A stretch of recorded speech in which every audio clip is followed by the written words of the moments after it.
என் நெஞ்சில் குடியிருக்கும் என்னுடைய தோழர்களுக்கும் தோழிகளுக்கும் என்னுடைய வணக்கம் வணக்கம் வணக்கம்.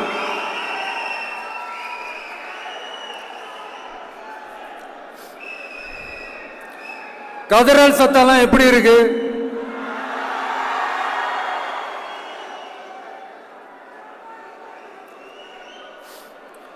தமிழுக்கு அமுதென்று பேர், அந்த தமிழ் இன்ப தமிழங்கள் உயிருக்கு நேர். இன்னைக்கு தமிழ்நாடு இருக்கிற சூழல்ல நாம் ஒரு புதிய வரலாற்றை படைப்பதற்கு தயாராக வேண்டிய அவசியத்தை நீங்க எல்லாருமே நல்லா புரிஞ்சு வச்சிட்டு இருப்பீங்கன்னு நான் நம்புறேன். அரசியல்னா என்னங்க? ஒவ்வொரு குடும்பமும் நல்லா வாழணும்னு நினைக்கிறது அரசியலா? இல்ல ஒரே ஒரு குடும்பம் மட்டும் தமிழ்நாட்டை சொரண்டி நல்லா வாழணும்னு நினைக்கிறது அரசியலா? நீங்களே சொல்லுங்க, எது அரசியல்? எல்லாருக்கும் நல்லது நடக்கிறது தானே அரசியல். அதுதான் நம்ம அரசியலும். காட்சிக்கு திராவிடம், ஆட்சிக்கு திராவிட மாடல்னு தினம் தினம் மக்கள் பிரச்சனைகளை மடைமாற்றி மக்கள் விரோத ஆட்சியை மன்னராட்சி போன்று நடத்துற இவங்க நமக்கு எதிராக இவங்க பண்ற செயல்கள் ஒன்னா ரெண்டாங்க. மாநாட்டில் ஆரம்பிச்சதுங்க. மாநாட்டில் ஆரம்பிச்சு அதுக்கப்புறமா நான் கலந்துகிட்ட அந்த புத்தக வெளியீட்டு விழா, நான் பறந்துரு போன அன்னைக்கு நம்மளுடைய 2ஆம் ஆண்டு துவக்க விழா அன்னைக்கெல்லாம் சிட்டிக்குள்ள எந்த ஹாலும் எந்த கல்யாண மண்டபம் கொடுத்துடக்கூடாதுன்னு அங்க போய் மகாபலிபுரத்தில் போய் அந்த ஃபங்க்ஷனை பண்றோம். ஏன் இன்னைக்கு பொதுக்குழு வரைக்கும் எங்கெல்லாம் எப்படியெல்லாம் தடைகள்?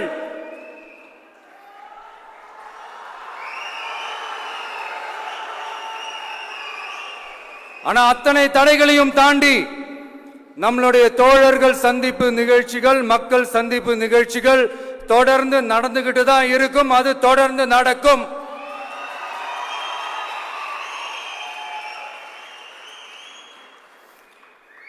நம்மளுடைய தோழர்கள் அர்ஜுன் பிரதர், நிர்மல் குமார் பிரதர், நம்ம ரமேஷ் பிரதர், இவங்கெல்லாம் போட்டு அடி அடி நடிக்கிறாங்க.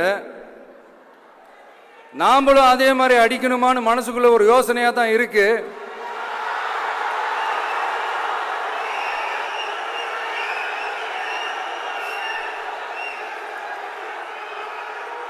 ரைட்.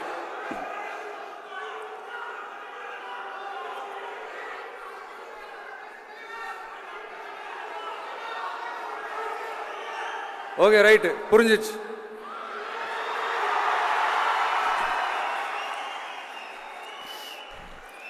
மாண்புமிகு மன்னராட்சி முதல்வர் அவர்களே,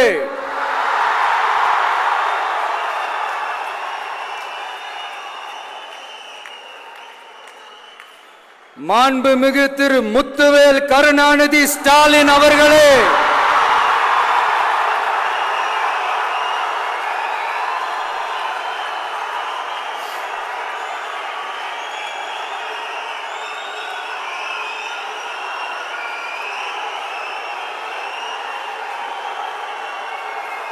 பேரை மட்டும் வீராப்பா சொன்ன பத்தாதவர்களே, செயல்லையும் ஆட்சியிலையும் அதை காட்டணும் அவர்களே. ஒன்றியத்தில் பாஜக ஆட்சியை ஒரு பாசிச ஆட்சின்னு அடிக்கடி அறைகூவல் விடுத்துவிட்டு இங்க நீங்க பண்ற ஆட்சி மட்டும் என்னவா? அதுக்கு கொஞ்சம் கூட குறைவில்லாத அதே பாசிச ஆட்சி தானே. ஒரு கட்சி தலைவனா ஜனநாயக முறைப்படி என் கழக தோழர்களையும் என் நாட்டு மக்களையும் பார்க்கறதுக்கோ சந்திக்கிறதுக்கோ தடை போடுறதுக்கு நீங்க யாருங்க?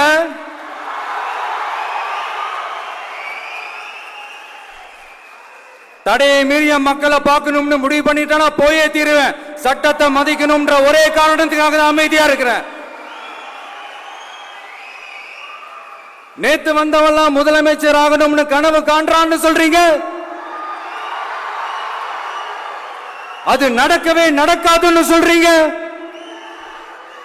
அப்படியே எந்த கட்சிக்கும் இல்லாத நெருக்கடியை தமிழக வெற்றி கழகத்துக்கு மட்டும் போட்டுக்கிட்டே இருக்கிறீங்க.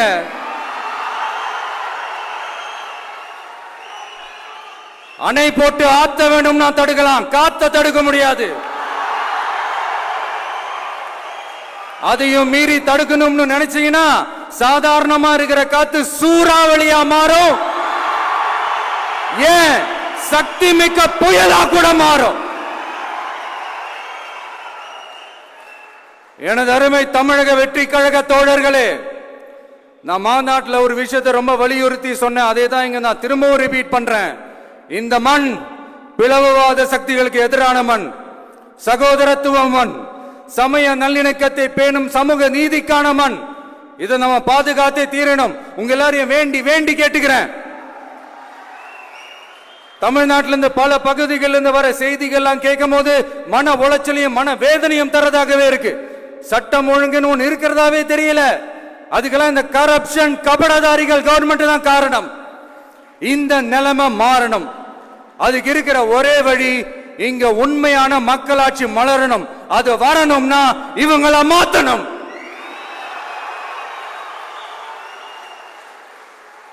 அதுக்கு என்ன வழி? அதுக்கு நாம என்ன செய்ய போறோம்? நம்மளுடைய தோழர்கள் டெய்லி மக்களை போய் பாருங்க, அவங்களோட பேசுங்க, ஒவ்வொரு தெருவுக்கும் போங்க, ஒவ்வொரு வீட்டுக்கும் போங்க, அவங்களோட பிரச்சனைகள் என்னன்னு கேளுங்க, அதை தீர்க்கிறதுக்கு என்னன்னு வழி யோசிங்க. அப்பதான் அவங்களுக்கு நம்ம மேல ஒரு நம்பிக்கை வரும். அப்படி ஒரு ஆழமான நம்பிக்கையை விதைச்சிட்டு அதுக்கப்புறமா நிமிந்து பாருங்க. ஒவ்வொரு வீட்டோட உச்சிலையும் தமிழக வெற்றி கழகத்தோட இரட்டை போர் யானை வாகை மலர் கொடி தானா பறக்கும், தானா பறக்கும்.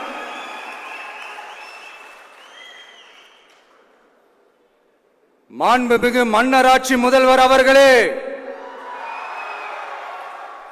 உங்க ஆட்சியை பத்தி கேள்வி கேட்டா மட்டும் ஏன் சார் உங்களுக்கு இவ்வளவு கோபம் வருது? நீங்க ஒழுங்கா ஆட்சி நடத்திருந்தீங்கன்னா பெண்கள் பாதுகாப்பு ஒழுங்கா இருந்திருக்கும், சட்டம் ஒழுங்கு சரியா இருந்திருக்கும். பச்சை பிள்ளைங்க, படிக்கிற பிள்ளைங்க, சின்ன பொண்ணுங்க, வீட்டில் இருக்கிற பொண்ணுங்க, வேலைக்கு போற பொண்ணுங்கன்னு இவங்க எல்லாருக்கும் நடக்கிற கொடுமைகளை சொல்ல முடியல சார்.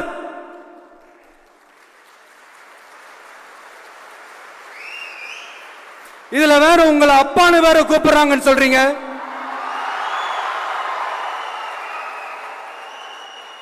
தினம் தினம் உங்களுடைய இந்த கொடுமைகளை அனுபவிச்சுட்டு இருக்கிற என்னுடைய சகோதரிகளான தமிழ்நாட்டு பெண்கள் தான் உங்களுடைய அரசியலுக்கு ஒரு முடிவு கட்ட போறாங்க, உங்களுடைய ஆட்சிக்கு ஒரு முடிவு கட்ட போறாங்க, உங்களுடைய இந்த அரசியல் வாழ்க்கைக்கு ஒரு முடிவு கட்ட போறாங்க.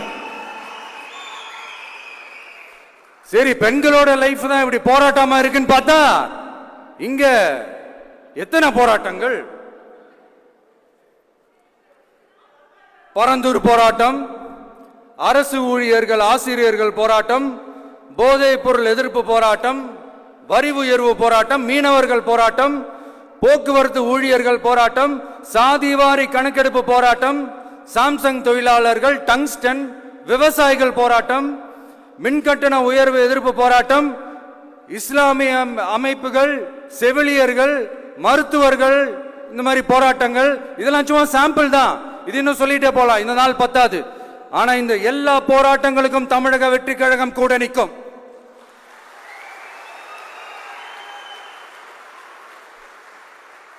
இங்க நீங்க தான் இப்படின்னா அங்க அவங்க யாரு? உங்க சீக்ரெட் ஓனர். அவங்க உங்களுக்கும் மேல மாண்புமிகு திரு மோடிஜி அவர்களே,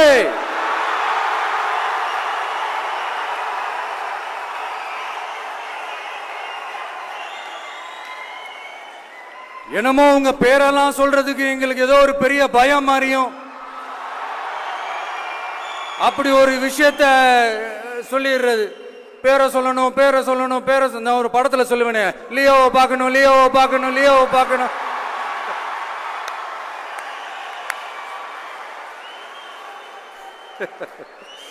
இல்ல இல்ல, சத்தியமா அப்படிதாங்க இருக்கு. சென்டர்ல ஆள்றவங்கன்னு சொல்றோம். சென்டர்ல யார் ஆள்றா? காங்கிரஸா? இங்க ஸ்டேட்ல ஆள்றவங்கன்னு பேசுறோம். இங்க யார் ஆள்றா? அதிமுகவா?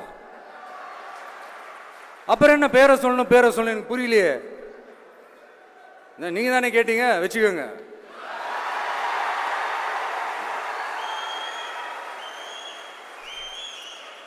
ஓட்டுக்காக காங்கிரஸ் கூட தேர்தல் கூட்டணி, கொள்ளையடிக்கிறதுக்காக உங்களோட அதாவது பாஜகவோட மறைமுக அரசியல் கூட்டணி,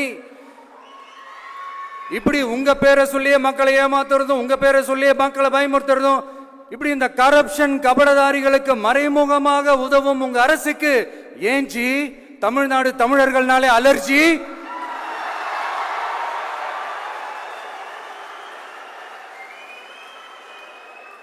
தமிழ்நாட்டிலிருந்து வர ஜிஎஸ்டியே கரெக்டா வாங்கிக்கிறீங்க, ஆனா தமிழ்நாட்டுக்கு பட்ஜெட்ல நிதி ஒதுக்க மாட்டேங்கிறீங்க. இங்க படிக்கிற நம்ம பிள்ளைங்களோட படிப்புக்கு நிதி ஒதுக்க மாட்டேங்கிறீங்க, ஆனா மும்மொழி கொள்கையை திணிக்கிறீங்க.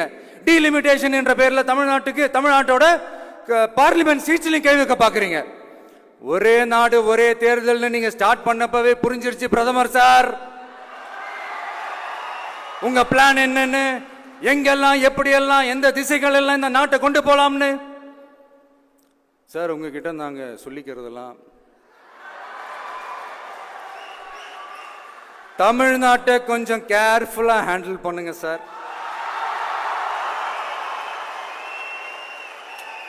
ஏன்னா தமிழ்நாடு பல பேருக்கு தண்ணி காட்டின ஸ்டேட் சார், பல பேருக்கு தண்ணி காட்டின ஸ்டேட் சார்.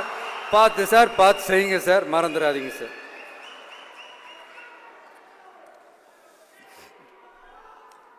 தமிழ்நாட்டு மக்களுக்கு இன்னைக்கு இந்த பொதுக்குழு வழியா ஒரு உத்தரவாதத்தை நாம கொடுக்க போறோம். நம்ம ஆட்சி, அதாவது உங்க ஆட்சி, உண்மையான மக்களாட்சி, தமிழக வெற்றி கழகம் தலைமையிலான அறுதி பெரும்பான்மை பெற்ற ஆட்சி, அதே சமயத்தில் அதிகார பகிர்வுடன் கூடிய ஆட்சி. அப்படி இந்த ஆட்சி அமைஞ்சதும் பெண்கள் பாதுகாப்பை 100% உறுதி செய்வோம்.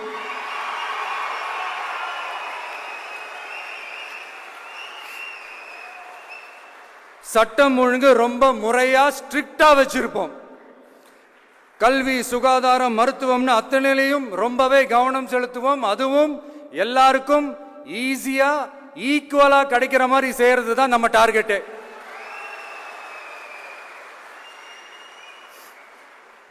அரசு ஊழியர்கள், ஆசிரியர்கள், போக்குவரத்து தொழிலாளர்கள், மின்சார வாரிய ஊழியர்கள்னு தொழிலாளர்கள் பக்கமும் நாம கண்டிப்பா துணையா நிற்போம்.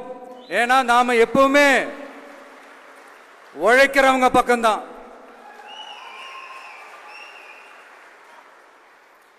நம்ம தமிழ்நாடு விவசாய பூமி, இயற்கை வளங்கள் நிறைந்த மண். இந்த விவசாயத்துக்கும் இயற்கை வளங்களுக்கும் எதிராக எந்த விதமான ஒரு திட்டத்தையோ நடவடிக்கையை கொண்டு வர்றதை எங்களால் ஏற்கவே முடியாது. எங்க மண்ணை மக்களை பாதிக்கிற மாதிரி திட்டங்களை தயவு செஞ்சு செயல்படுத்தாதீங்க, அதை நாங்கள் எதிர்க்கவே செய்வோம். தமிழ்நாட்டை எல்லா வகையிலும் பாதுகாக்க வேண்டியது எங்களுடைய உரிமை, கடமை, கொள்கை எல்லாமே. The fundamental strength of politics is uncompromising principles and ideologies. Periyar's social justice, Kamaraj's honest administration, Ambedkar's equal justice and equal opportunity, Velu Nachiyar's social inclusivity and communal harmony, Anjali Amal's fighting for water resources were the reasons for choosing them as our party's ideologues and policy leaders. I would like to mention here with pride that we are the first political party to declare two historic women icons who are India's freedom fighters from Tamil Nadu as our party's ideologues and policy leaders. இப்படி ஒரு ஆழமான நம்பிக்கையுடன் வரும் 2026 தமிழ்நாடு சட்டமன்ற தேர்தலில் ஒரு மாபெரும் அரசியல் மாற்றத்தை கொண்டு வந்து மக்கள் சக்தியின் உதவியுடன் மக்கள் விரும்புகிற ஒரு நல்ல அரசை அமைப்பதில் உறுதியாக இருப்பதால்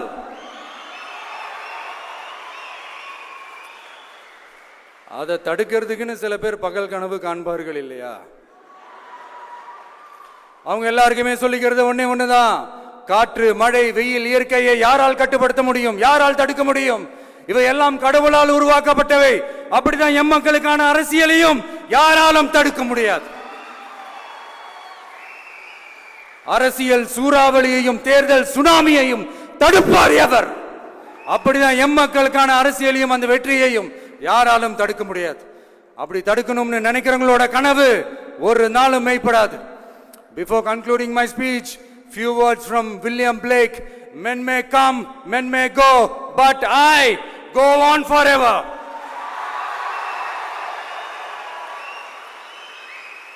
ஞாலம் கருதினும் கைகூடும் காலம் கருதி இடத்தார் செய்யின் ஏற்ற காலத்தையும் இடத்தையும் அறிந்து ஒரு செயலை செய்தால் பூவுலகம் முழுமையையும் வேண்டினாலும் அது கைவசப்படும் என்ற திருக்குறளுடன் என்னுடைய நன்றி உரையை நிறைவு செய்கிறேன். பார்த்துக்கிட்டே இருங்க. அடுத்த வருஷம் இது வரைக்கும் தமிழ்நாடு சந்திக்காத ஒரு வித்தியாசமான ஒரு தேர்தலை சந்திக்கும்.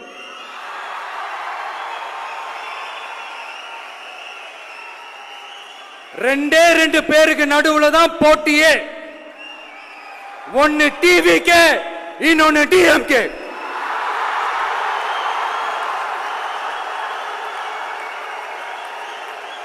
கான்பிடண்டா இருங்க, நல்லதே நடக்கும், வெற்றி நிச்சயம்.